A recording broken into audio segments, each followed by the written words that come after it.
ఆంధ్రప్రదేశ్లో ప్రస్తుతం పోలీసులు సోషల్ మీడియాలో పోస్టులు, ట్రోలింగులకు పాల్పడిన వారి తాట తీస్తున్నారు.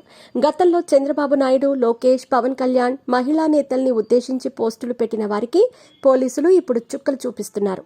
ఈ క్రమంలో వ్యూహం సినిమా సమయంలో ఆర్జీవీ చంద్రబాబు, లోకేష్, పవన్ కళ్యాణ్, లోకేష్ సతీమణిపై వివాదాస్పదంగా పోస్టులు పెట్టిన విషయం తెలిసిందే.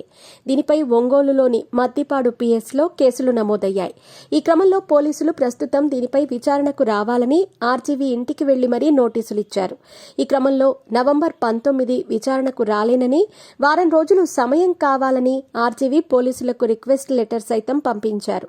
ఇదిలా ఉండగా ఆర్జీవీ ఏపీ హైకోర్టులో తాజాగా మరో పిటిషన్ను దాఖలు చేశారట. తనపై ఏపీ పోలీసులు 3rd డిగ్రీ ప్రయోగించే అవకాశం ఉందని కూడా పేర్కొన్నారట. తనకు ముందస్తు బెయిల్ దాఖలు చేయాలని మరో పిటిషన్ దాఖలు చేశారట.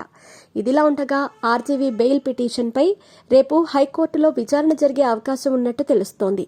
మరోవైపు ఐటీ చట్టం ప్రకారం ఆర్జీవీపై కేసు నమోదు చేసినట్లు సమాచారం. చంద్రబాబును, ఆయన కుటుంబ సభ్యుల్ని వ్యక్తిత్వ హననం కలిగే విధంగా వర్మ పోస్టులు, వ్యాఖ్యలు చేశారని టీడీపీ నేతలు పోలీసులకు ఫిర్యాదు చేసిన విషయం తెలిసిందే. టీడీపీకి చెందిన రామలింగం ఫిర్యాదు మేరకు నవంబర్ 12, 2024వ తేదీన ఈ కేసు నమోదు చేశారు.